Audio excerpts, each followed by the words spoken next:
The workshop today is about decision making and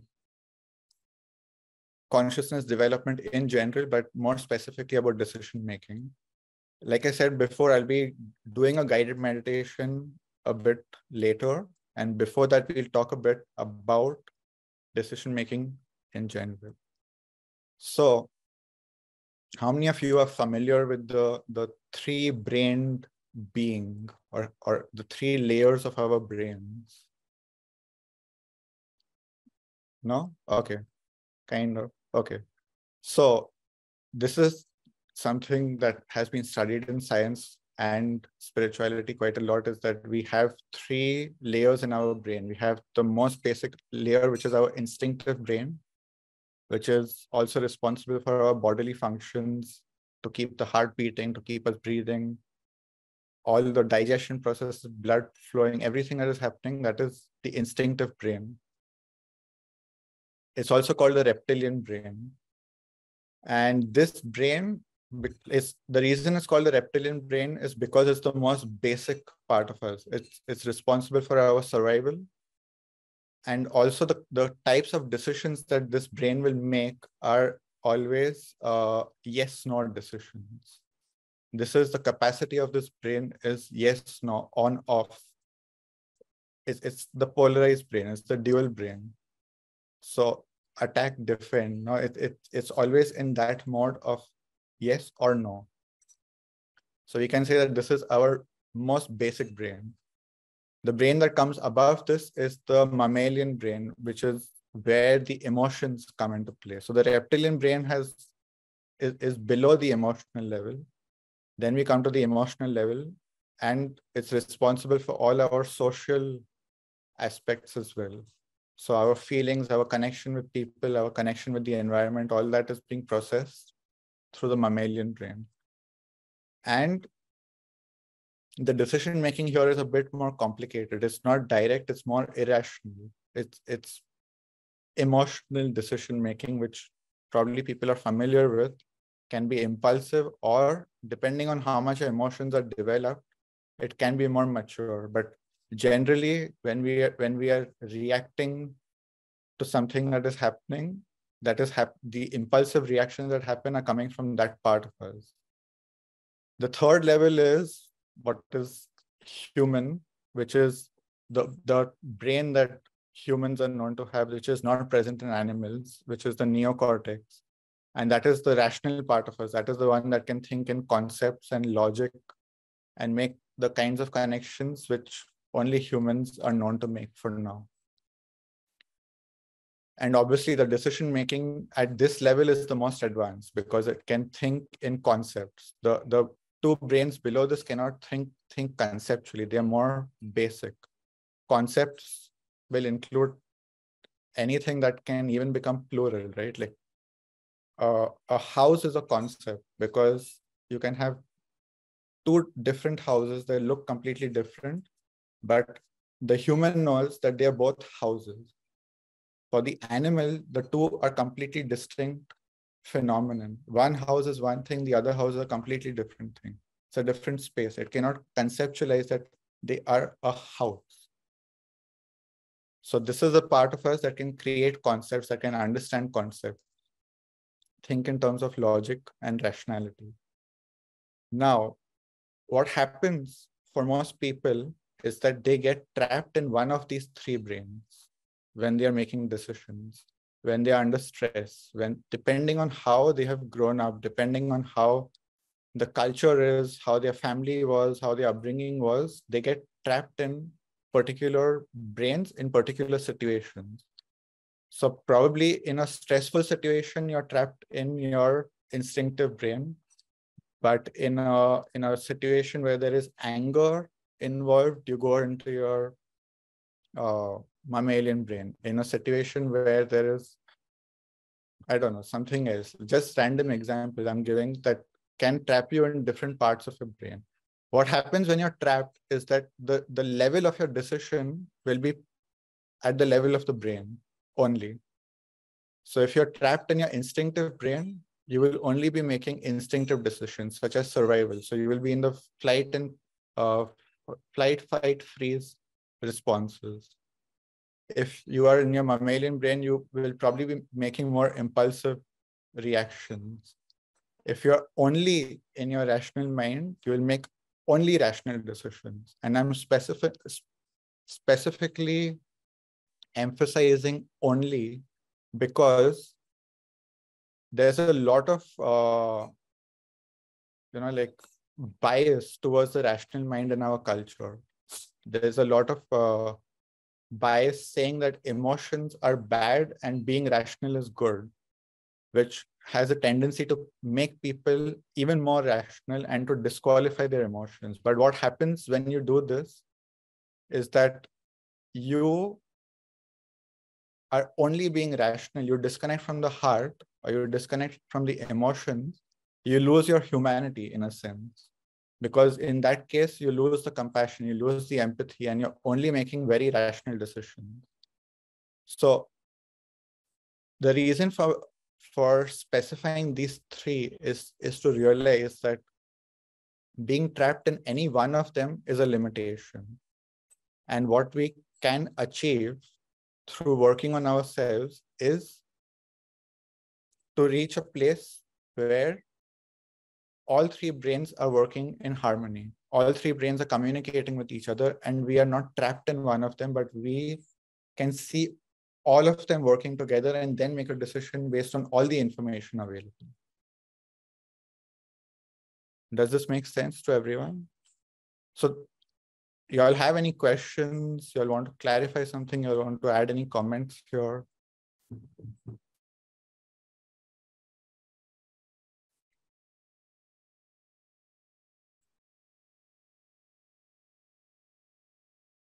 No? Remember that this is interactive. So the more you participate, the more questions you ask, the better it is. Because many times what is happening is that I am talking from my experience, right? And my subjective biases. And there are many things that probably even I know, but I may not talk about them because for me, they're very obvious. But when somebody asks me a question, it's like, oh, yes, I have to explain that point in more detail. The other thing is that I will not be reading the chat. So Lise can either read out the questions in the chat, or you can just unmute yourself and ask directly. Because I want to focus on everyone. You can use the chat freely, but I will just not be reading it myself. We do have a couple questions in the chat. Which part of the brain is aware of all these layers? That's a very good question, because we can ask what is awareness, who is aware, right? The way I have explained this before in another workshop is that our consciousness is not unified. We have many parts that are split. And in different moments, different parts of us are conscious. So in one moment, let's say part 1 is conscious.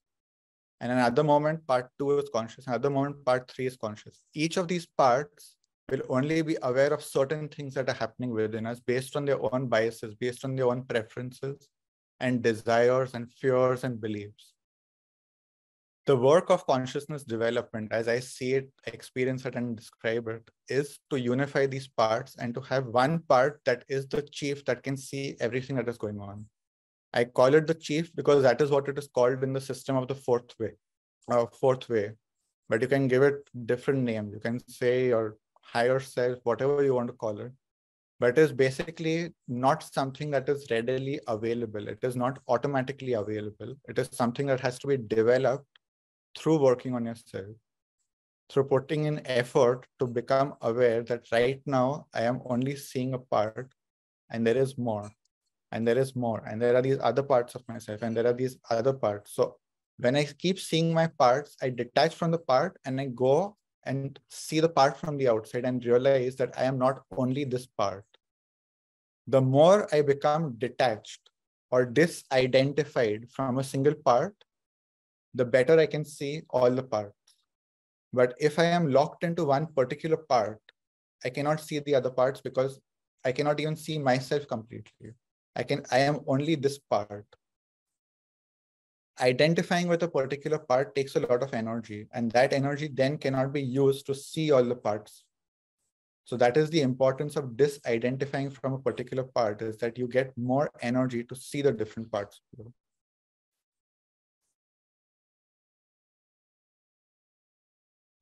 There is some other question. Yeah, I think this one is quite similar. Is there a way to make decisions outside of these three layers, like the super consciousness, divine aspect, or higher self? So yeah, definitely. So these three are what are studied by science. That is why I explained them first. Then what we go into is the spiritual or mystical part, or the consciousness part, which then of course it starts becoming more subjective based on each system. And what I'll be sharing is my own experience, my own way of working. Of course, there can be different ways, but I will just share mine, which is that what I was explaining right now is, one is just to disidentify from these parts and to realize that I am not just these parts, and I can see all my parts. I can get opinions from all my parts and then make a decision based on all the information available. Then, of course, there are spiritual ways of seeing the things, purpose. What is the purpose of what is happening? What is the lesson in this? What is this situation trying to teach me? What I will not go into too much detail because I want to make this part of the workshop. So I will not answer this question fully right now. Was there something else? yes, do certain lifestyles or habits make you stick to a certain layer for longer? Maybe it can. And the general answer for this is that any routine will get you stuck in a particular part, which will attach you to a particular layer. In general, routines, I know this is probably contradicting a lot of self-help talks, but a lot of routines tend to put us to sleep. They make us automatic. To be asleep is to be automatic, is that you're just doing things without realizing what you're doing. You're not present in what you're doing. You're just doing it automatically, habitually. Routines obviously can be good because they help us to have structure, they help us to have discipline, they help us in a lot of ways. At the same time, they also put us to sleep. So the thing is, are we slaves to our routines? Are our routines helping us, and how conscious are we in our routines? How present are we in our routines? Even if we are in a routine, are we choosing that routine? Are we choosing that routine every single time, or is that decision happening automatically in particular situation? So these are the questions we can ask ourselves, but I don't think there's a general way to answer that particular question, but I would put the focus more on routines that we are doing in our everyday life than any particular lifestyle. The fourth way system, the reason I love it is that it doesn't require us to be outside our everyday life. It doesn't require us to be in a particular situation or environment or condition. The whole system is developed to be applied in whatever you're doing. So if you have a job as an artist or a journalist or a lawyer or a software developer, it doesn't matter. If you don't have a job, if you're raising children, if you are homeless, whatever it is, this system can be applied because the idea is not about what you're doing. The focus is on who is doing it and how you're doing it. I have a question. Mm-hmm. Are these three layers of brain related to the concept of child, adult, and parents that we find in the psychology of relationships? No, that is a different system. That is more in transactional analysis. So I will not go into because that is confusing. This is more the scientific point of view and from the fourth way. So the fourth way, the reason it is called the fourth way is based on the three traditional modes of enlightenment, which the first is through the body, the second is through the heart, and the third is through the mind. And the fourth way is to mix all these three, because when you're focusing only on one aspect, you only develop one aspect of yourself and the other two remain incomplete. So the fourth way demands you to work on all three aspects of yourself so that you develop as a whole being.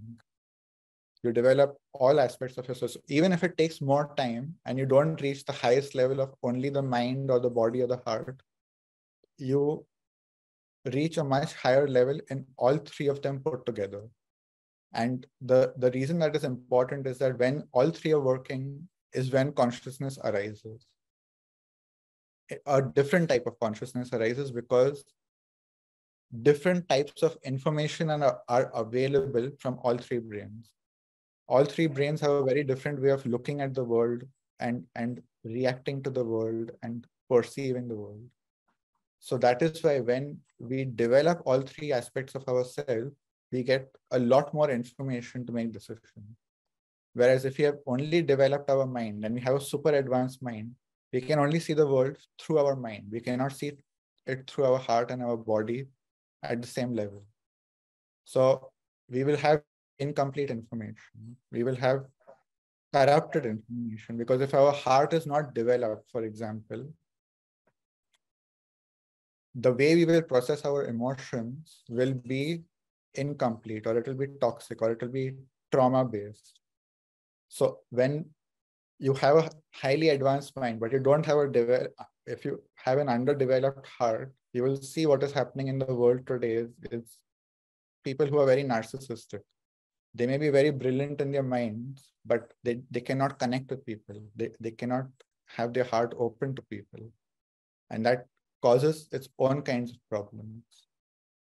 But on the other hand, if you only have a very developed heart, but your mind is not developed, that too has issues, because again, you're missing a lot of information that is available in the reality.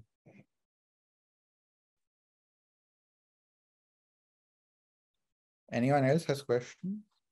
May I? I just have a quick question. Yeah. Okay, I'm studying, I don't know if you know, Bruce Lipton, when he says that you have, after the age of 7, you have to reprogram your mind, and also the I guess his name is Joseph De Silva. And like when you have to reprogram your mind is like when you have to go to certain levels like alpha, beta. Is it something similar to what you're speaking about? Is it? Kind of. Do you understand what I'm saying? Because yes, I'm kind of shy to talk. So what? Listen, we are all. You don't have to have any expectations. Okay, no one is judging here. No matter what you say, if you're right, you're wrong. No one is judging you. We are here to learn. So please speak freely and say whatever you have to say at any time. Thank you. Thank you. I think you're talking about Joe Dispenza and like yes. the alpha, beta, theta, delta yes. state. That's what I'm studying now. Yeah. So that's a bit different because that is specifically to do with the mind. And the other one I'm not very familiar with, about reprogramming your mind till the age of 7. Dr. Lipton says after the age from the time you're born to 7, your mind is being programmed. And in order to reprogram your mind, you have to do these certain things like, you know, sleeping with these music in your ears, reprogram your subconscious mind and stuff like that. So it's something similar to that. So yes, we do receive a lot of programming at that stage, and the programming that we receive in those years tends to become permanent. But my experience, we are being programmed all the time throughout our lives. Even when you are 70 or 90, you're still being programmed. What does it mean to be programmed? Is that anything that is repetitive is a program. That is why, like, I am a software developer, and in software development, routines is a synonym for programs or something that is repetitive. So the reason I said routines are, they're programming, because the more you keep repeating something, it becomes a program. What is a program? It's just a sequence of steps that keeps happening. Right? So in my opinion, we are being programmed throughout our lives. Of course, when we pick up programs in our early lives, we pick up a lot more programs because we are much more open and influenceable, and they tend to have a longer term effect. But this doesn't mean that we are not being programmed in our later lives. For example, a very powerful example is that mobile phones are very new, relatively. If you see the world history, mobile phones are very new, but we all have programmings or routines or habits related to mobile phones. So even today, we are being programmed on how we use mobile phones and what is our relationship to mobile phones. So, or if it comes to marketing and shopping and things like that, we're always being programmed. So that is why for me, the work is to be awake all the time. Definitely, you have to do a lot of work on our programs between the ages of 0 to 7, but it doesn't stop. Like, we can get traumatized at the age of 15, and that can have as much of an impact or even more of an impact than something that happened at the age of 5.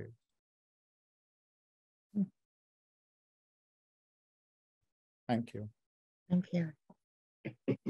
Yeah, sorry.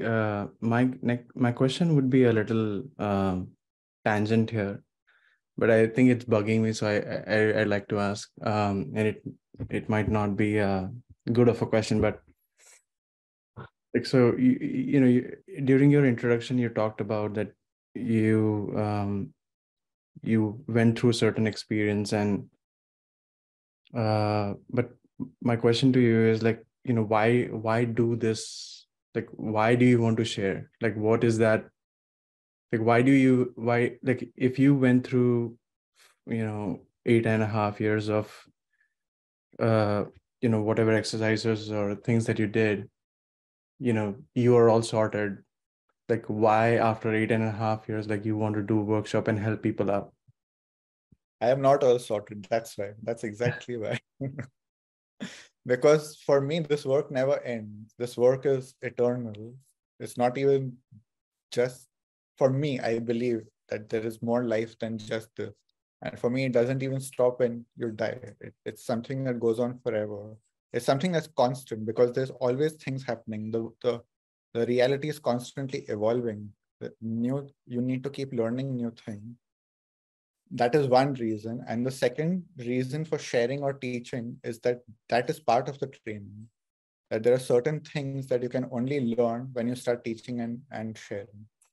Working with other people is a fundamental aspect of self-growth, because other people will show you things about yourself that you will never be able to see until you reach that level. So for me, there are different levels of consciousness. And in this life, I have worked through certain levels, but right now the level I'm at, this is what is part of that level. This is what is needed in that level. So for me, I am learning as much here as I am teaching. Maybe even more. Maybe I'm learning even more.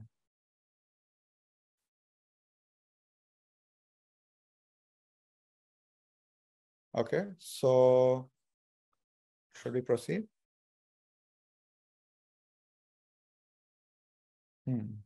How should we proceed? So for those of you who don't know me, I usually come to these without a plan. I'm more spontaneous, and I am also, that's why I like feedback, is that when people are talking, it helps me to figure out what to do, how to structure it. So if you all want to share something about what y'all feel right now, what y'all want to explore, or I can just do what comes to me. I want to have some feedback, some comments. Okay, so you talk about routine, and it looks like there's a way we can break out of routine, but routine are important, and I don't feel I'm poisoned by routine. So I can reshuffle what I do every day to have a bit of creativity, and routine help me to keep my feet on, So there's a good thing and a good side of a routine. So there are positive things about it, but if that is the case, why should we get out of it, So that is maybe you may share later about the reason and the rationale behind about the consciousness development that kind of make the routine even better, even work for us. I don't know. Yes. So I thought I mentioned that it's not about breaking the routines or quitting the routines always, because there are many routines that are helpful. The key is to be present in the routine and to question yourself, am I doing this routine because I want to do it, because it is required, or am I just doing it out of some habit? So, for example, like for me, routine is anything. Routine is anything that is repeating. Okay. Whether it's repeating consciously or unconsciously is a routine. So a lot of our reactions to people can be routine. So someone comes and shouts at you and you shout back at them. Someone comes and shouts at you and you run away. Someone comes and pokes you and you slap them, whatever. It's habitual. It's not something you're choosing. If you want to maintain a routine, great. Be present in it. Before you start the routine or while you're in the routine, wake up and ask yourself, how present am I in this routine? No, am I fully present or where am I? So I am not criticizing routines. What I am doing is highlighting the nature of routines to put us to sleep. And the only thing we have to do is to wake up in the routine and to be conscious in the routine. So a lot of the fourth wave work that especially focuses on the body is about doing work that is manual and repetitive. The thing is, the reason to do it is that because it is repetitive, there's a very strong tendency to fall asleep. So you have to put a lot of effort not to fall asleep. And when I say asleep, I'm not talking about like physical sleep. I'm talking about mentally tuning out or zoning out. So routines can be a very good teacher. They can be a very good training for waking up if you see them that way, if you use them that way. Or for example, like your routine is to wake up every morning and see your phone, right? Catch yourself and say, I will see my phone after I use the bathroom, for example. Now, even if it's just a minor modification, you are introducing some stop to wake up.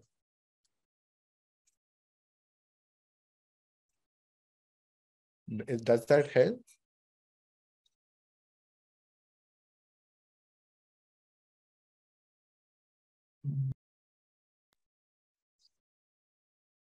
Yeah, I guess you are talking about autopilot, isn't it? Like, Yes, exactly. Exactly.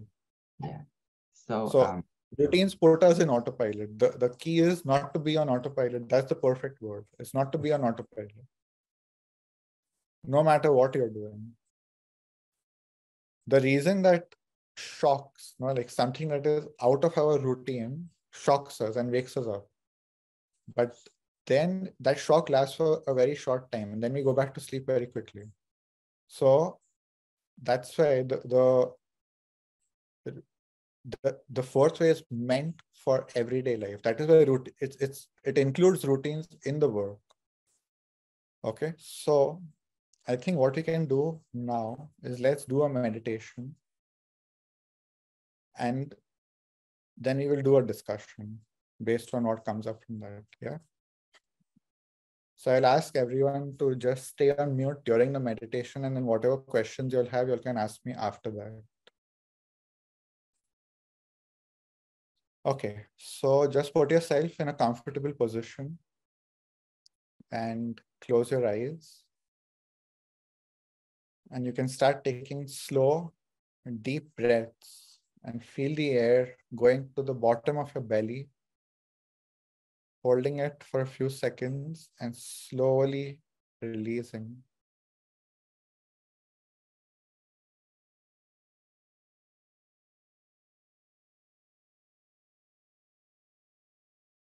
And with my next breath, I will become aware of any tension that I am holding in my body.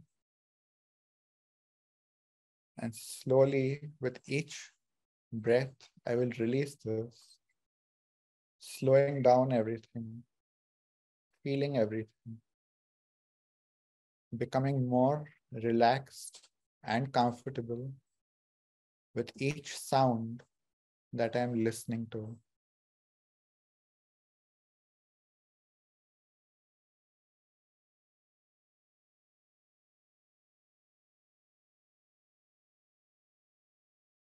All the tension I am holding is slowly melting flowing down my body like a warm lava.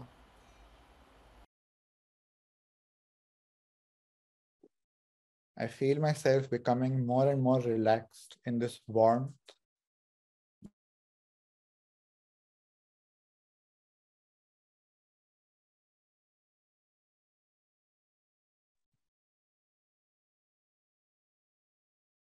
And becoming more aware in this relaxed state. Each sound will show me an aspect of myself.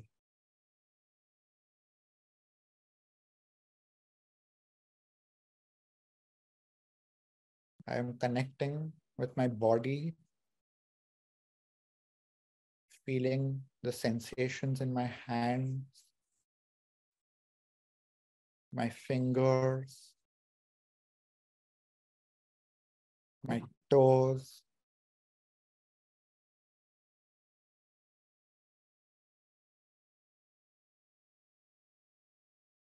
and I'm bringing my awareness within me into my heart.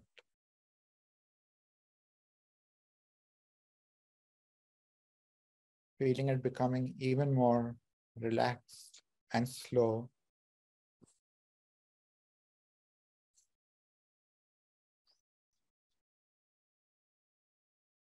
Feeling this radiating throughout my body, through my mind, becoming aware of the different levels of my mind, my spine,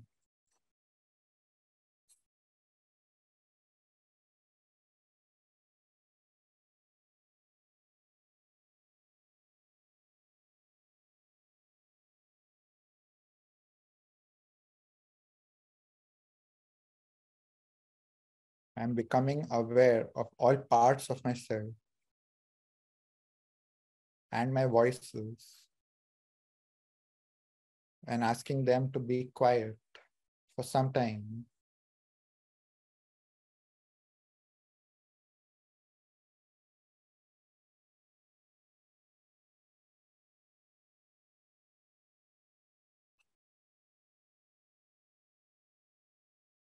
I feel my consciousness is lifting, slowly rising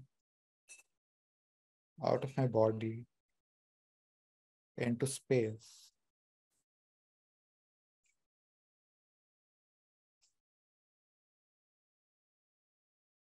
I can feel the space around me.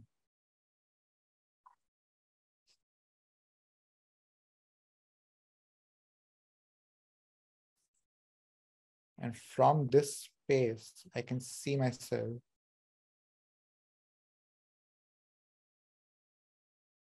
I can observe myself and every part of myself.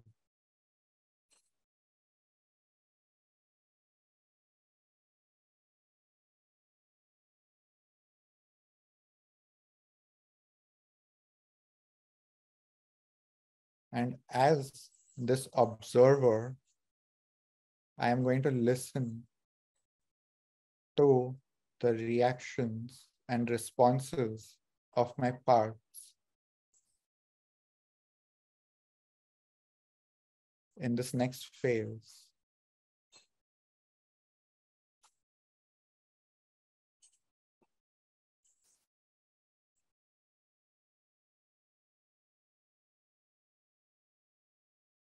What is appearing in this space is a shiny object. You can see it from far away.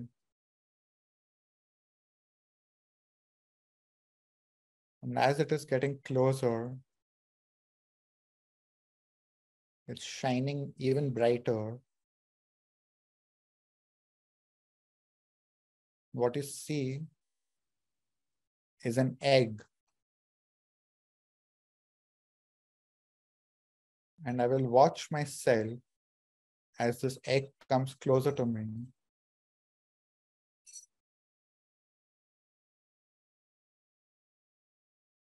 As this egg is coming closer, I can see that it has some cracks through which the light is shining.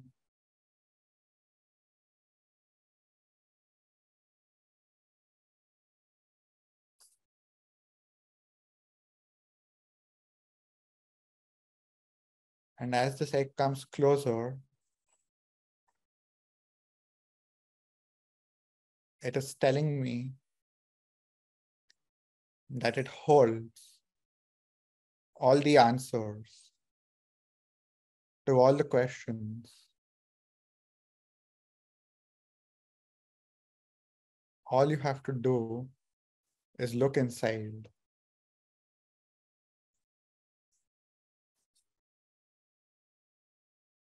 You will watch yourself and your reactions, your immediate reactions. Do you want to look or no?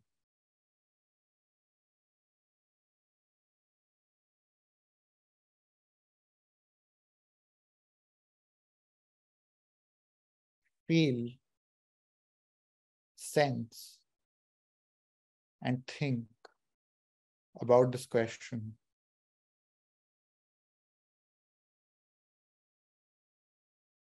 Feel separately. Just feel. Do you want to look within?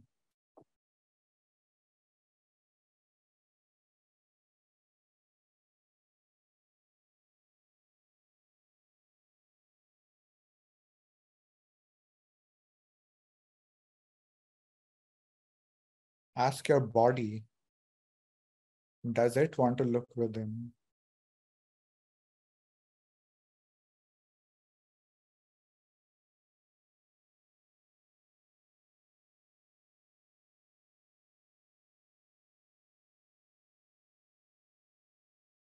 Ask your mind, think,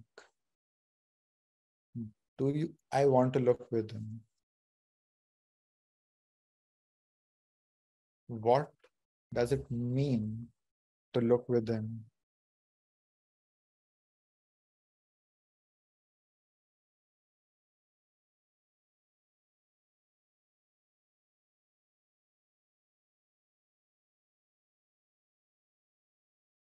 Ask your unconscious, your shadow, does it want to look within?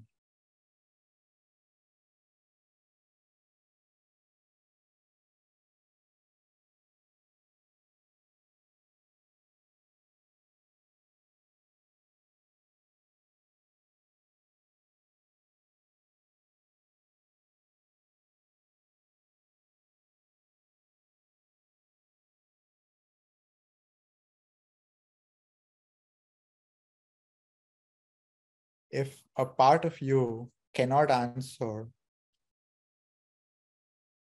ask, what is it waiting for? Why don't I want to look within?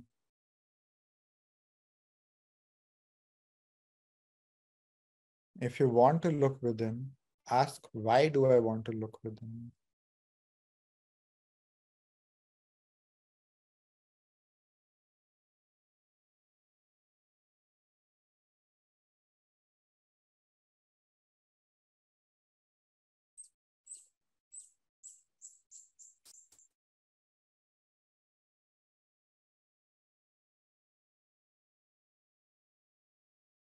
Are you waiting for someone else?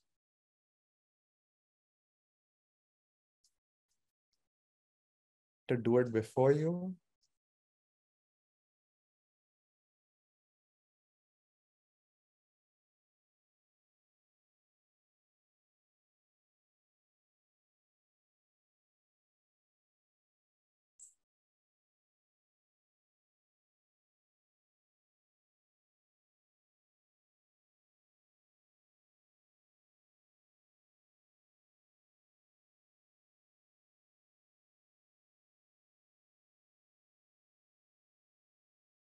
Am I afraid of knowing the answer?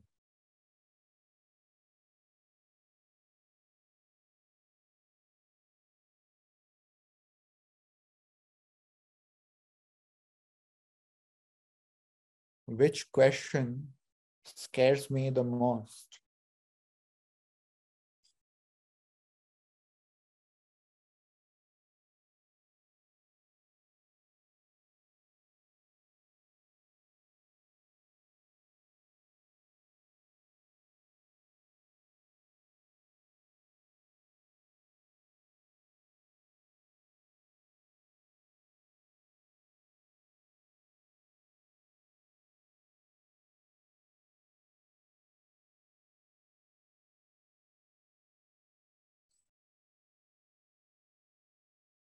Would I look within if I could avoid some answers?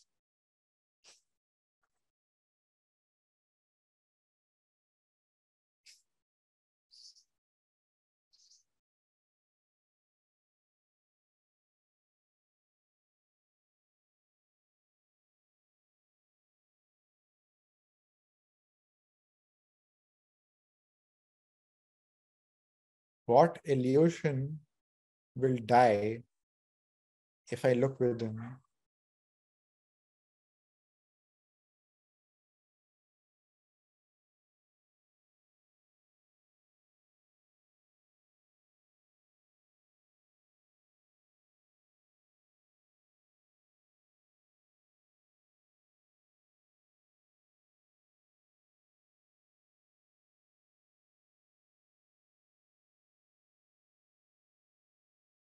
What mask will die if I look within?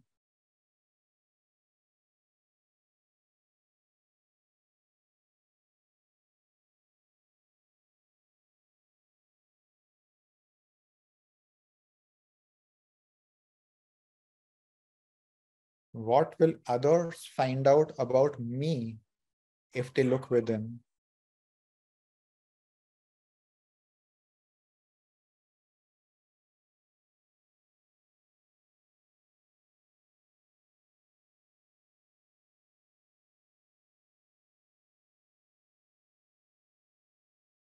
What don't I want anyone to know?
What would I find out about my closest person that would scare me? What would I learn about a loved one that would scare me?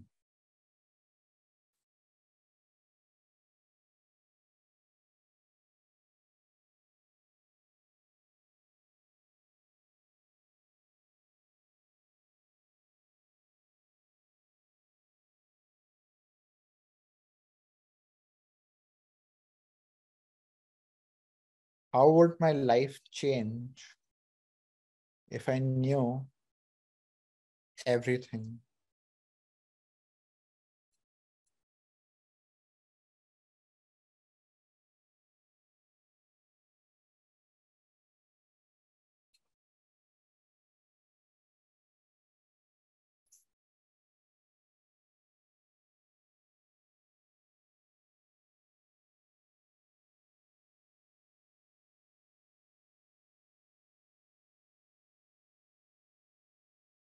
What do I need to learn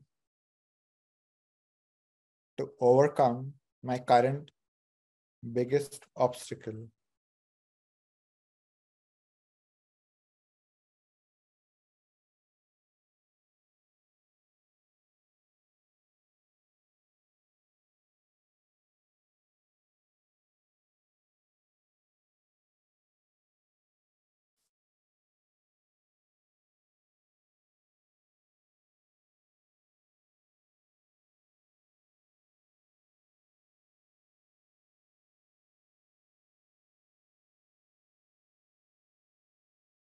How would my life change if I know the purpose of life?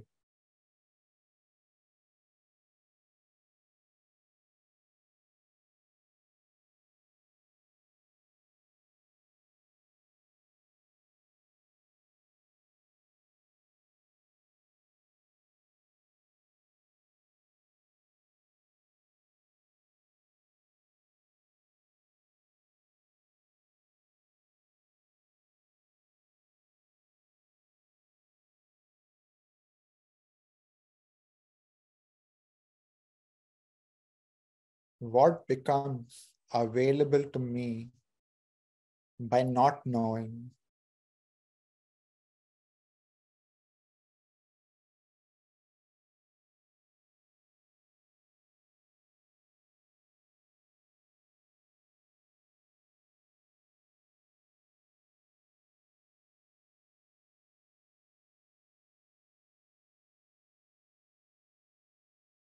What do I need to unknow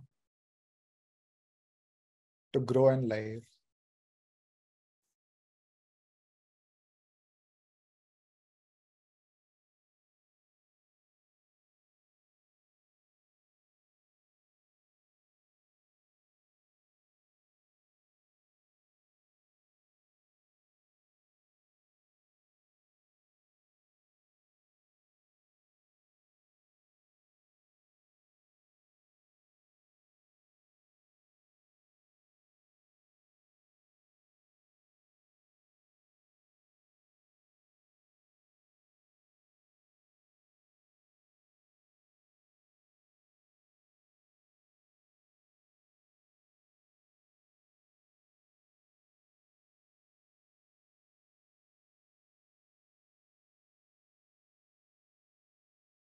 Now, to close,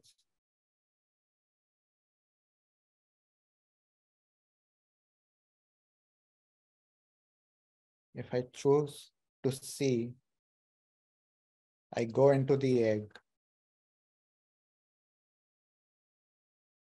If I choose not to see, the egg leaves.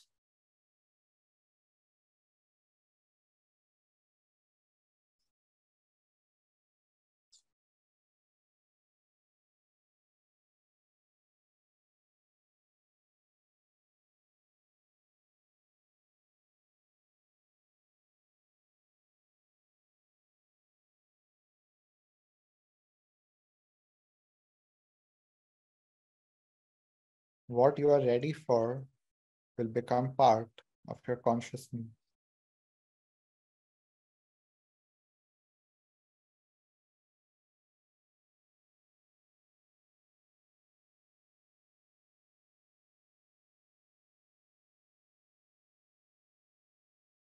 You will see when you are ready.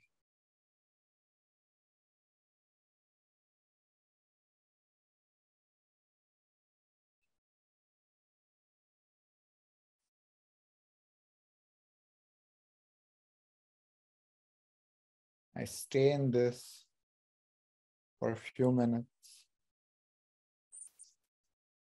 And when I'm ready, I come back to my body, feeling my body and the room around me. And slowly, when I'm ready, I will open my eyes.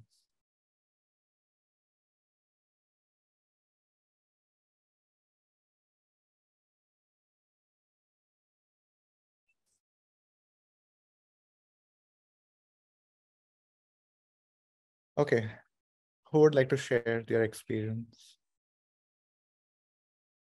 So just to give you all a brief idea about how this will go. So share the most important part, because I know I asked a lot of questions and I'm guessing you do not get an answer for every question, and that's okay. And probably some questions you don't want to share, you don't need to share. Mainly, I would suggest sharing if you had some important insights, or you got confused about something, you need help to process something, or you feel like there's something that was incomplete, and maybe you want a different perspective on that.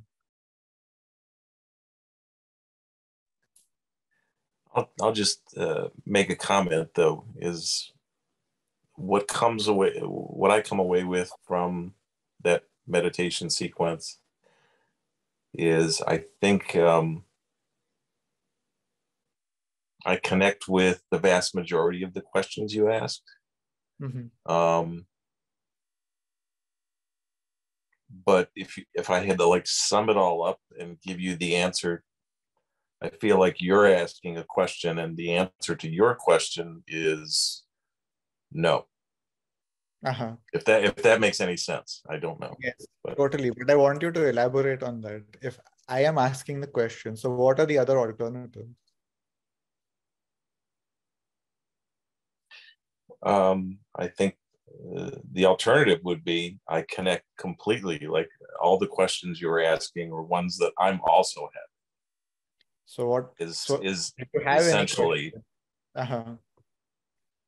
See, I'll tell you why I'm phrasing it this way is that one of the things that most people don't realize about choice and decision making are choices that are not obvious, the hidden choices. Because in our culture especially, but just generally, the way people ask questions, they give you choices as though they are the only choices available. And right. we tend to just limit ourselves to the choices that are provided by the system, by the question, by anything. Like, well, I can either choose A or B. There is no C. We cannot see the C. That is the trick, is to realize that I am not seeing some options. So that is one aspect of it. And then it's not only hidden options, is that we can also create options that don't exist. This is our power, is to realize that not only are there the obvious options, there are also hidden options, and there are options that may not even exist, but I can create them. So that is why your response was very interesting to me, because it seemed like you tapped into that.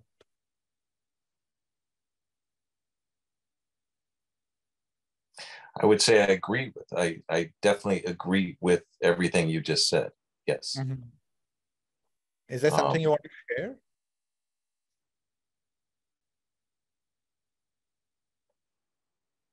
It can. So I'll just put it out there that if you want to share anything, if you want to... it's not that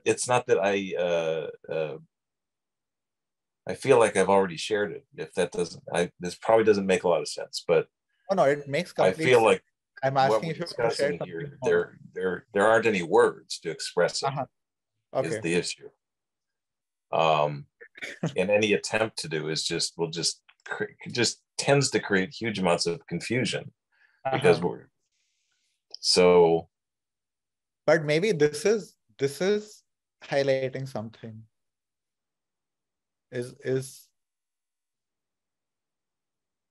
I'll say something that comes from the system of the fourth way, is that the highest level of understanding something is to be able to verbalize it, is to be able to put it into words and to explain it to another person. When you That's an interesting comment, because that means, I guess I acknowledge that feeling. Mm-hmm. But I would say, I think that's just a feeling. That's so this is, and the truth is, it's not like that. It's like it's as if you could have a Zoom call. I think you'll get there when we could have this Zoom call and we all just sit here silently and have the Zoom call. Because the rest of it is all just noise. Because it just shows the inadequacy of the verbal. The way I think of it is, it's the verbal aspect of the mind is the trap. Yes. And what we're trying to get to is get out of that and get into the part of the mind that has no verbal, or verbal is inadequate. Great. I agree with everything that you said. Why that statement exists in the fourth way is that is the most important. What you described just now is the most important. But when you start decoding it with language, you start seeing layers and dimensions that are not available without language. So remember what I said is that we have to use all our parts in harmony. So the rational mind has its place. It can be limiting if you're only in that, if you get trapped in that. But if you use it as a tool, which you can use to decode dimensions and layers of an experience, of a feeling, you can go much deeper into the feeling. You can enhance it, expand it, and amplify it. So I get completely what you're saying, but there is an implicit statement that you're making in this, is that words are limiting. That there is no option to words not being limiting, if you get what I mean. True. So if you can take that and use that, it's just a suggestion. Actually, I'm thinking of it here, and I'm saying, as I'm saying words, yeah, that's true. I'm thinking, no, that's not true. It's like, because I think we've all had, I don't know, but I believe we've all had those times in our lives when we're sitting in the presence of something that transcends all of that. For me, it's like whenever I've been in the presence of a truly enlightened, like a person who not just playing like they are enlightened, but if they're truly enlightened. And it's like almost every Ram Dass talk you listen to that goes on for like 3 hours, he tends to come out on the stage and sit there for like 15, 20 minutes, even more, with his audience. And he doesn't have to say anything. It's like they're having this conversation. And I've only had that actual thing happen for me maybe once or twice in my entire life. But I think I strive for that, though. I would like to have more of that. So I totally get that. Like, for me, that space is very familiar. To be in the transcendental is very familiar. So I totally understand everything you're saying. And I made my suggestion. You do, if you want to take it, you take it. If not, it's just a suggestion. Thank you for sharing.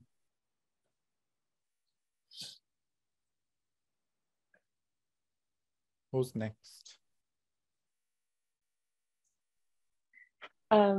I haven't fully processed everything yet, but just one thing that was new and interesting was the part when you asked us to ask our body and our heart and then our mind last, and like at each point my mind wants to speak on behalf, like really quickly, like answer for them, and I can tell immediately, I'm like, that wasn't my body, that was just my mind again. And how, I mean, I never ever take the time to really bring them into the decision-making process ever. when I'm asking myself the question, myself is in my head 99% of the time.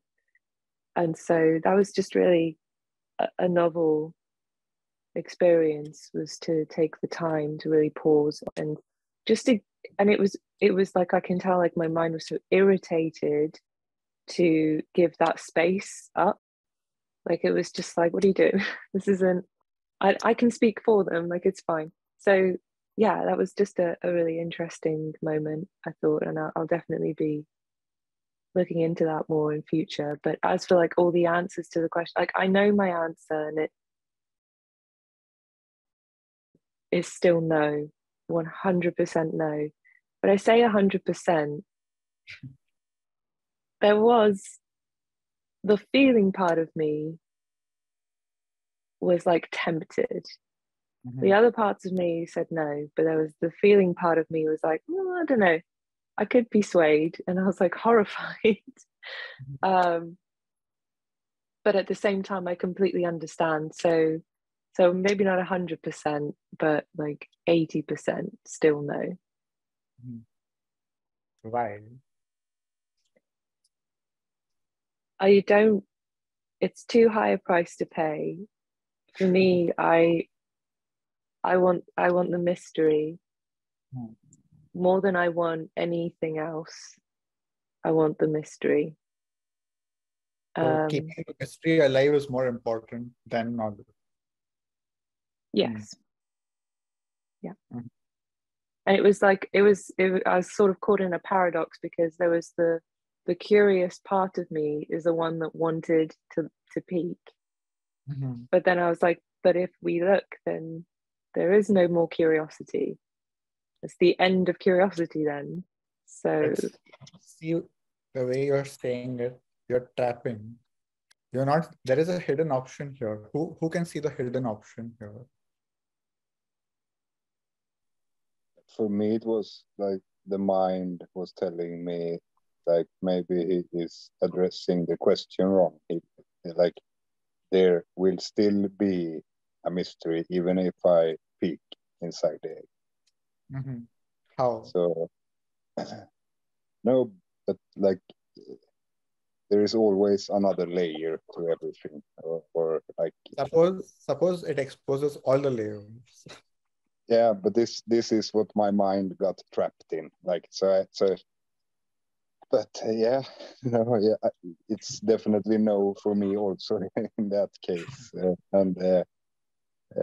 But it was interesting to like go to the body. I don't know if I can say anything about, but the emotions was like very stable and like a content no, but the mind was still like maybe there is something hidden here that is still not gonna be revealed by peeking. So the doubt, no, or the suspicion that this is not true. I cannot know everything. There is no possibility of knowing everything. Yes. Doesn't exist. It's not possible. Yes. I was just thinking, if I was to look inside the egg, just now I decided not to look and not to know, and definitely all of my parts agreed that we don't want to look into it right now. But if I was to decide one day, or if I was to decide to look and to know everything, and then once you know everything, then you have the power to create the mystery again at any time you want. Interesting option.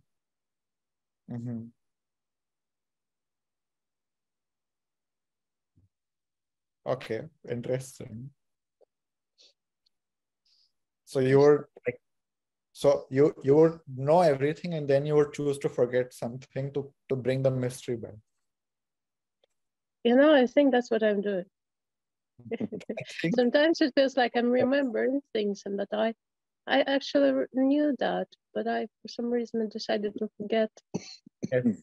This is a very interesting line of thinking. We choose to forget certain things. And then we want to remember them, but we can't remember them. What is happening there? For the way I describe it is that parts are fighting with each other. One part wants to forget, one part wants to remember. So one part will remember, one part will forget. The question is, which part are you identified with? You're identified with the forgetting part or the remembering part? And the other question is why one of the parts wants to forget. Mm-hmm. Yes. It's not just randomly. I think I respect all of my parts, and I believe that all of them have some reason why they are there. And if some of them wants to forget something, that is, it believes that it's for my own benefit. Mm-hmm. Mm-hmm. Interesting. But see, that is just that part. To become the chief is to realize that the parts can have their preferences. I can decide beyond that. I'm dropping a lot of hints throughout about one very specific hidden choice, which is for me is the key of the exercise. And I will reveal it after everyone shares, unless someone gets it before. There is a prize. No, there is no prize.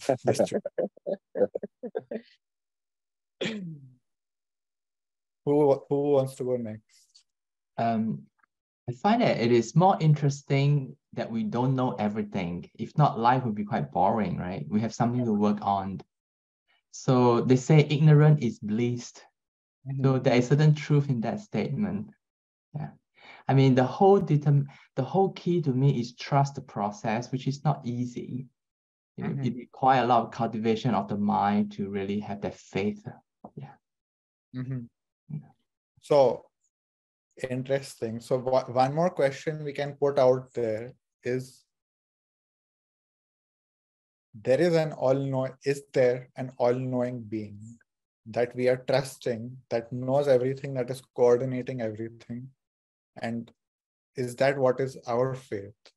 That is one definition of faith. Is that what is our faith? The reason I chose the egg is, first, it was my own experience. Like, this is what happened. This is the experience I had personally. I was literally confronted with an egg. I saw an egg and I knew that this egg has all the answer. And I was given the question, do you want to peek inside or not? And I will reveal my answer at the end. But the reason also I chose the egg is that it is very neutral. No, it's not God or deity or anything. It's just like, it's something that just exists. It's pure. It's just knowledge. It's just a symbol. So when I went through the exercise and prompts, I stayed with your prompts and I understood and tried to follow them until the point where the consciousness could see me, in the room. But then after that, there was some confusion in the prompts, or, from the way I understood it. And I kind of lost it until the egg was introduced. Maybe that's just a feedback that I'm trying to give. And but then I kind of followed on. And then when the questions came, do you really want to peek? The answers that just kept coming was that I'm not ready yet. I'm not ready yet. Did you ask what you need to do in order to be ready? I think in a very subtle way, yes. Did you get something about that?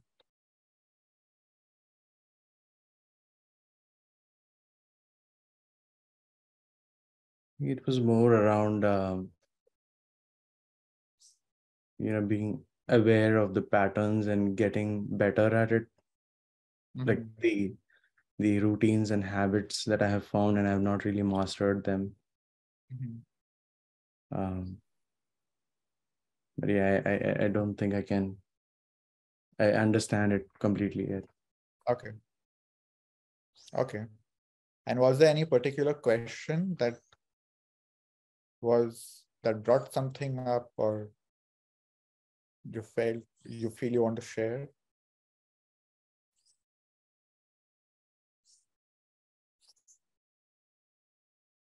No, I think I'm stuck with the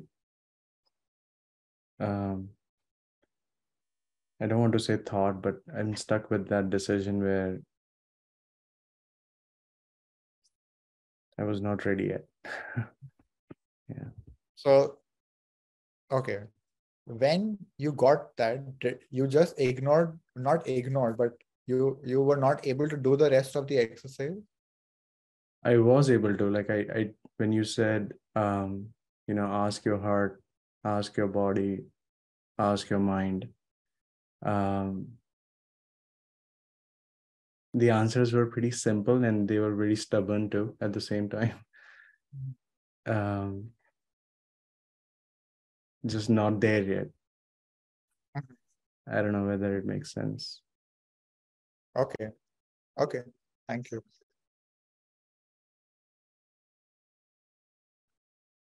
Who else? I want to share also. In general, my answer to peeking into it was mostly no. There was only my mind saying, could be fun, could be, it's something that I want, in a part of me wants to know everything. And after, when you were asking all the questions, I had the feeling that a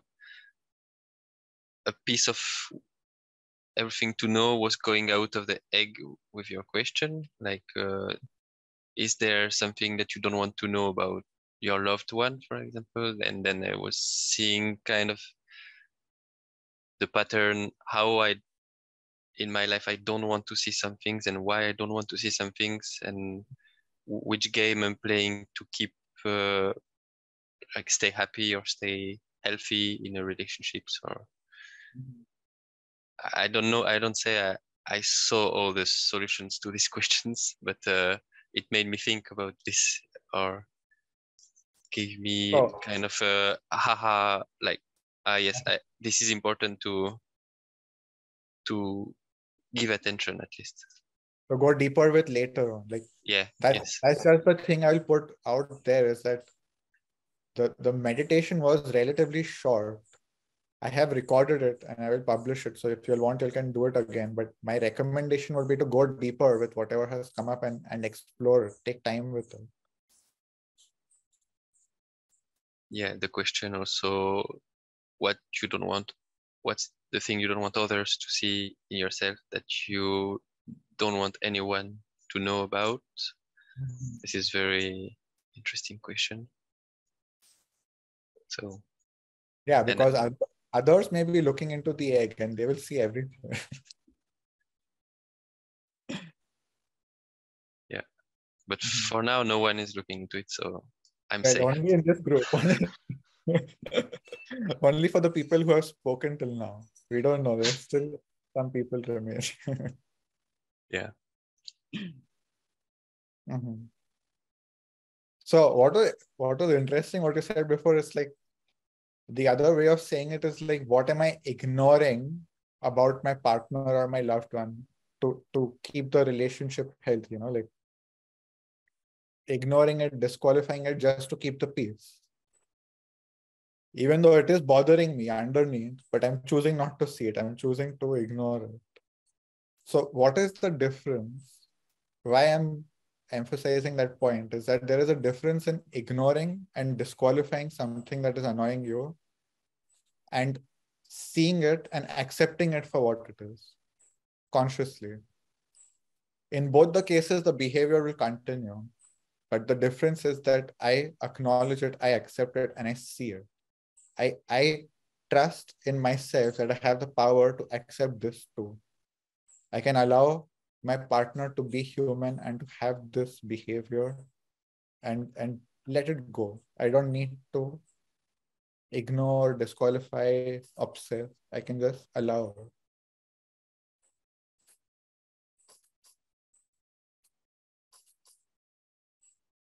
Thank you. Yeah, thank you. And we have 2 to go. For me, I think when we reached the question of if we wanted to peek the egg or not, into the egg or not, I really wanted to do it. I wanted I wanted to just end all these questions in my mind. But the more of your questions that started coming is like, will I be really satisfied with the answers that I'm going to know? Or like, would I face that, would I be like, oh, I already knew this. This is not different or anything. The thing that I didn't realize was that if you know it all, it would end there. I thought there would be like, you'd still get the answers and you'll have to do, like you'll get more questions and you'll always have going on. Very interesting. But I do not say it's not like that. That is a very interesting idea. Is that once you know there can be more questions, it doesn't have to mean the end of the story. Yeah. But what we can say is that going into the egg is like being able to have access to the answers whenever the questions come. Yeah. So it's interesting. What you are saying is that the feeling you were having when the questions came later is that you would be disappointed by the answer. Yeah. So what is that about? I mean, it was just a thought at that point, and I think they all sprung up because some of the questions that you were asking. But I think in a way, I was also very ready to know answers. I was ready to think about all the ones. If you want, can you share one example of a question that you felt that the answer would disappoint you?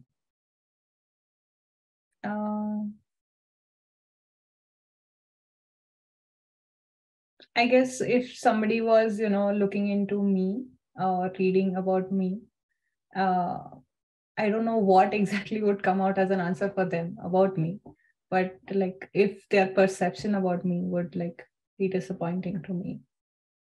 That is super interesting. So if they find out something about you, you would be disappointed in their perception of you. Yeah, at least that is the thought. But would they also be disappointed to learn this thing about you? What is their reaction that is disappointing you? Yeah, I think like, underwhelming reaction if they like,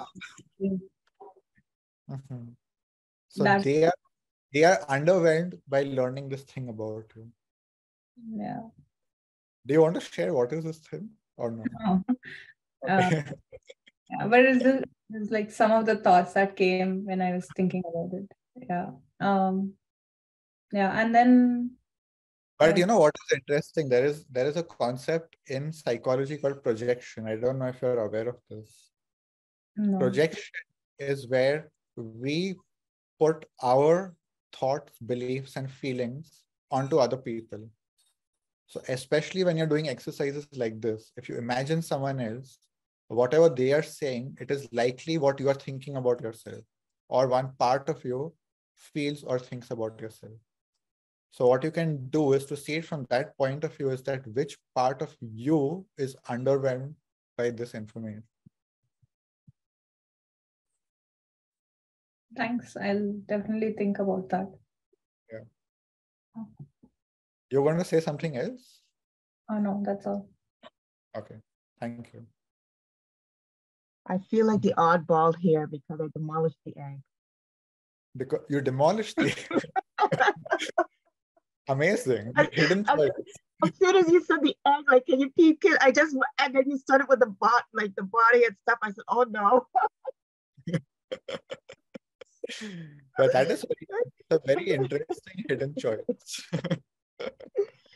I guess because with me, I'm very curious, but the end of it was like, if we had to know all the answers, we would have remembered. I guess I believe in reincarnation. We would have remembered our past lives, right?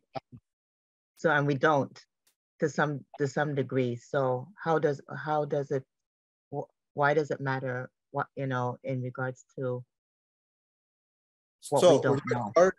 Your just so I understand it properly, you are saying that your reason for destroying the egg, was it like destroying the information? No, I wanted to get to the information.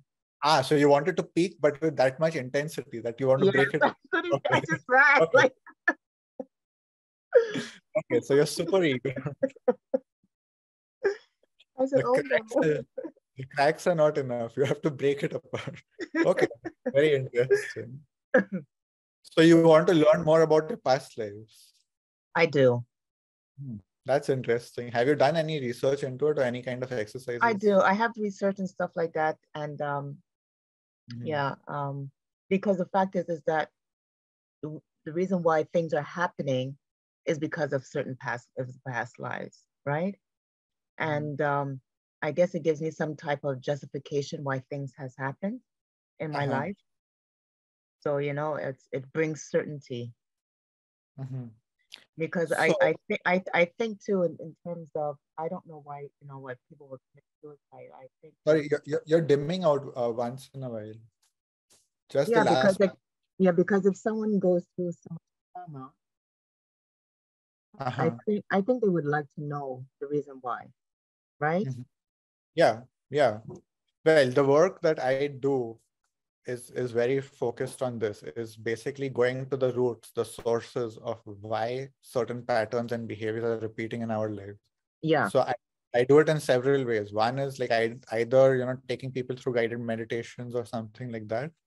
Or if you are really ready for something big and powerful, it's ayahuasca. So ayahuasca is a sacred plant which you make a tea out of it. And once you drink it, you start opening the doors of your consciousness and you start getting access to information like what you're talking about. Okay, yeah. So yeah, like, of course, there are many ways to get there, but it's very interesting that you are interested in knowing. And what did you... because that's my quest, why I am spiritually seeking and doing work and stuff like that. It's like so connecting to the past life. So my question to you is this the main information you want to know, and are you ready to know everything, or you just want to know about past life? Everything. Like I'm ready. Yeah. So okay, so I'm very curious. For you don't want to exclude any information. You want to know whatever is the source of life, the purpose, everything. Because I guess if you know, you can correct it. Because even like with ancestral traumas, if you know, you would, it's correct, because everything is passed on, right? From generation to generation. And it could stop with me if I knew, how should I say, if I knew what the errors were or problems were or the situations were, I mean, I could correct it. I could self-correct, because I believe I'm spiritually awakened now, that I could make the right decisions. Does it make sense? Totally. My feedback to you is on the way that you're framing this. Okay, you are talking about correcting it, which makes it sound like someone did something wrong and there is something to be corrected or fixed. What if that is not the case? How could that not be the case? Because when the world was created, it was perfect.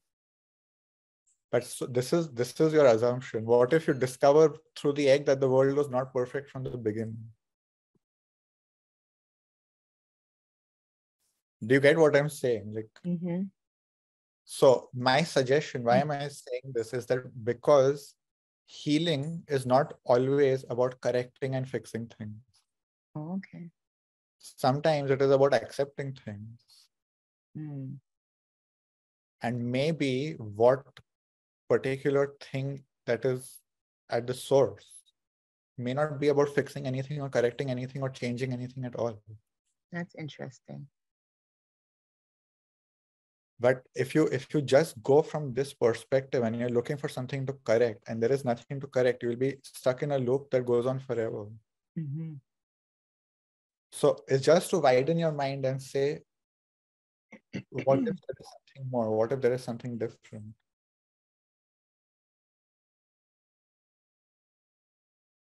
And my suggestion to you is to make your intention healing instead of correcting and fixing. Okay. There's a big difference. Some things can be corrected. Some things we are making mistakes again and again. Some patterns are repeating because we are making mistakes again and again.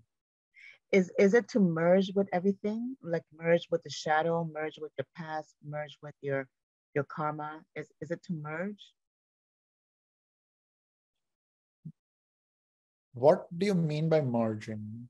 I'm not sure. Because the fact is that what you're saying that accept. So yeah, in that sense, you can probably call it merging, is that you are disconnected from the thing that you do not wish to accept. You are rejecting it, you are pushing it away. Mm-hmm. It is to embrace that thing which you do not wish to accept. So yes, it is kind of a merging or becoming one with something that you do not wish to accept. Okay. That is one way of looking at it, yes. Okay.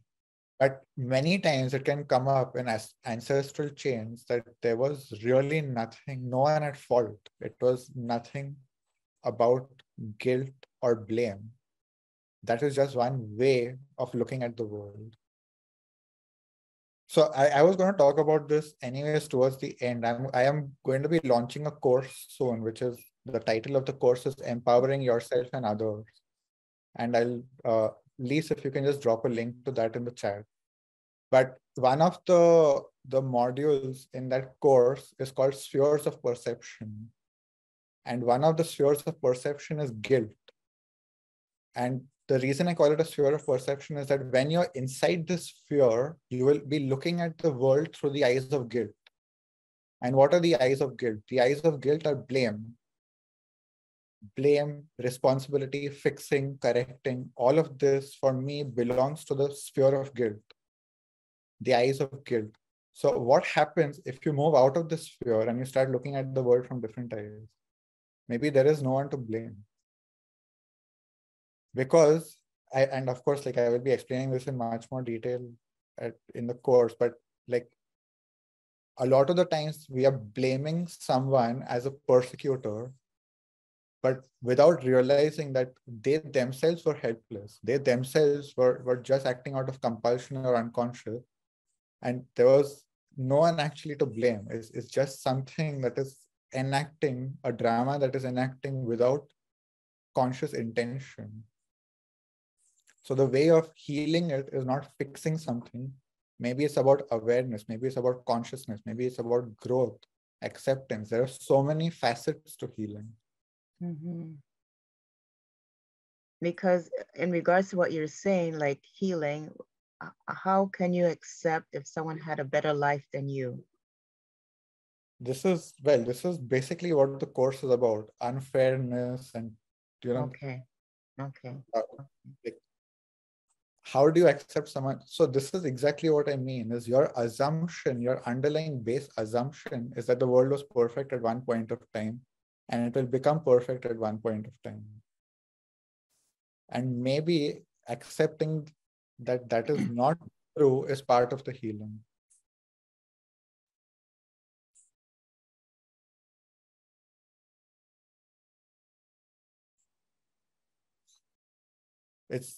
I'm not saying I know or I don't know. I'm not saying this is the answer. It's just a suggestion. It's just something I'm putting out there.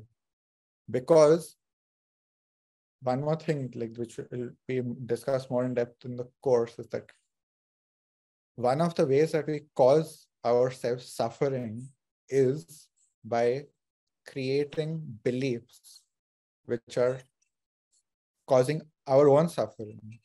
Mm. So suppose you're holding on to a belief that is not true, you are suffering not because of what is happening in the world alone.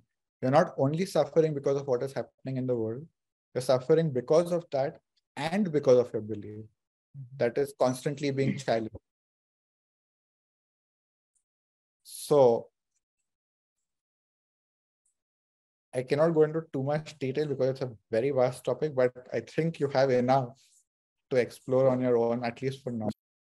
Okay. And if you want, there are more details in the link in the chat. If you want to talk more about it, like we'll be sending out an email later on to everyone. If you want to talk, explore more, there are options. Okay. Thank you. Thank you. It was very interesting, your experience. Does someone want to add something? I Yeah. just came. I came late, and I had all the intention to be in this program. It sounded very interesting, but I came very late, so I'm wondering if the recording is available. Yes, I will be publishing the recording. I don't know. It may take some time, but I will publish it. Yes. Okay, good. And how I will know the recording? It's like, can I send my email, or can we get the email? So I don't know if you subscribe, like when you were signing up, there was an option to subscribe for the newsletter. I'll be sending out in the newsletter. I did, yeah. Yeah. So in the newsletter, you will get an email directly. Okay, great. And if you haven't, then Lise, if you can share on my website, there's a newsletter page where you can just subscribe to. Thank you so much. Yeah, thank you. Anything came up for y'all during the other sharings that you want to share? So could you elaborate a bit about the suffering and creating beliefs and how to overcome and dissolve them properly? To elaborate on that is a full workshop in itself. But I can talk a bit more about it. That, you know, like just the example with Gail is if I keep believing that the world was perfect at one time and I want it to return to that state, I will keep acting in a way that is impossible. I am desiring something that is impossible. And if the impossible cannot happen, I will just keep getting frustrated and suffering. Right? So if the world is not, every time I realize that the world is not perfect, I will suffer. Suppose my belief is that the world is supposed to be safe or the world is supposed to be fair. Every single time I'm confronted with the opposite, I will suffer. But if I can accept a middle ground that the world is safe sometimes and it is not safe sometimes, the world is fair sometimes and it is not fair sometimes, I am coming closer to reality and I don't need to suffer, at least because of my beliefs. I may not like the reality and I may suffer for that, but at least I'm not adding to that suffering of what is happening in the reality. Yes, I think I understand now, because I studied the Hermetic principles, and one of them is like get out of the way in order to, I forget what it is, but like the swing, it's like in order to avoid it, you need to get out of its way, so you don't suffer. Yeah. Okay. Thank you. Yeah. Yeah. So I will probably start closing because we're coming towards the end, and then I'll stay on for some time if you want to continue chatting. So I'll share about my experience at the beginning and how it has evolved. So at the beginning, my own experience with the egg was like, it was the most terrifying experience I have ever had. I have never felt a fear so visceral. So I've never experienced something so terrifying. To be confronted with pure knowledge for me was the most terrifying aspect. But after I overcame that initial shock, I started realizing that it's only a part of me that is afraid of knowing. And that is the part that is attached to illusions. That is the part that is attached to all the drama that comes with the illusions, all the ego structure that comes with the illusions. what I came up with is the middle way, which is a very common concept in Buddhism. For me, the middle way is that I allow a part of me to go into the egg and the rest of me to stay out. That way, whenever I want some information, I can ask this part of me that has been in the egg or that is connected to the egg for that specific information. And the rest of the time, I can remain clueless, blissful in ignorance, and enjoying the mystery. So for me, this is the hidden option, the one that is not made explicit. It's like, this is how the world presents options to us, yes or no. And we usually tend to default to our reptilian brain. We only see the world in this dualistic way. But when we evolve, when we start harmonizing our brains, we start realizing that there are many more options. The creativity comes from our emotional and intellectual parts. When they start combining, we start seeing many more options. So the key is first to realize that these are only the obvious options. Then, what are my hidden options? What is the third door? What is the middle way? What is the secret choice? And then, if that is also not satisfying, can I create a new option? And the creation of new options, one of the ways of doing that is combining options that are made available to you. So if it is yes or no, you make it yes and no. That is what I did.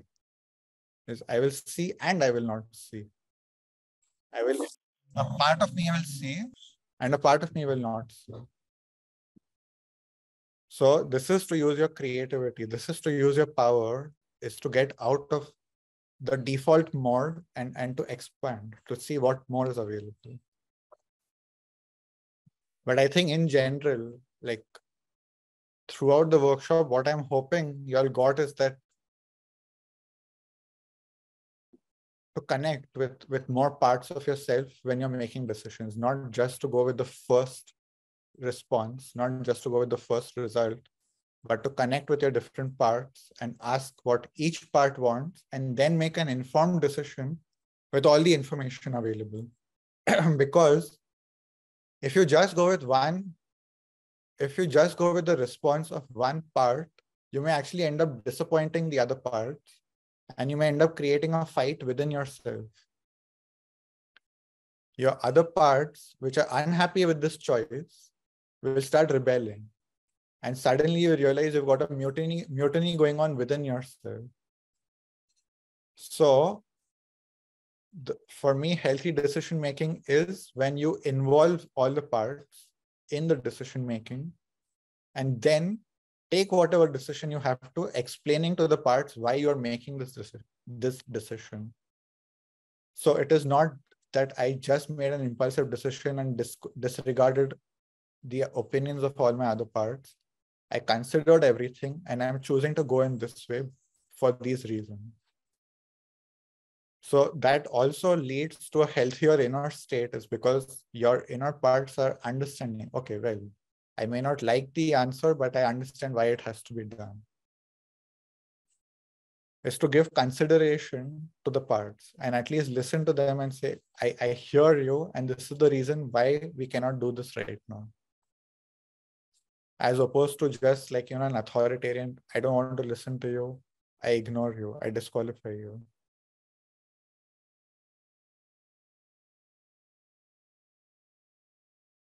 So that concludes the workshop itself. I think I spoke already enough about the course. The theme of the course is empowering yourself and others. It's starting in about a month and a half from now. 18th March is when the course starts. So if you want information, you can find it in the link. And again, it's an interactive course. So there will be 8 group calls where we'll be talking and working through things.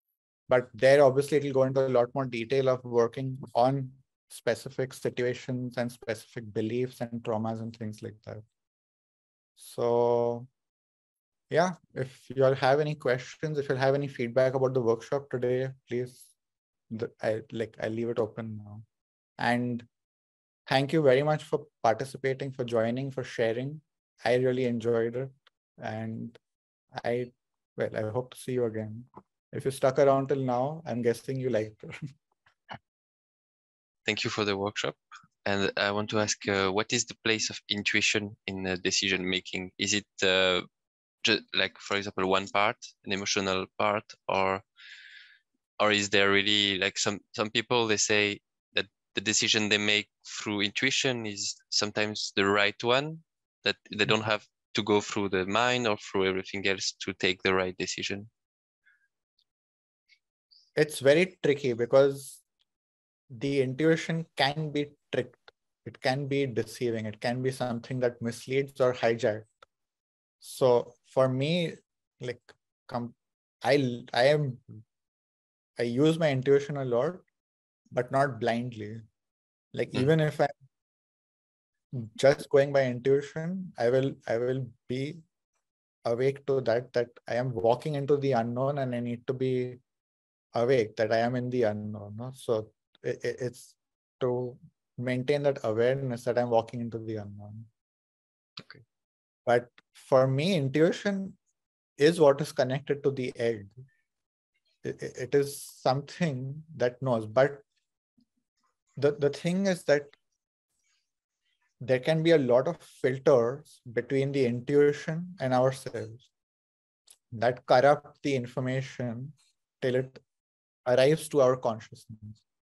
So the intuition may actually have the pure information that is very useful, but then before it comes to your conscious awareness, your unconscious is already polluting it in ways that you don't understand or realize.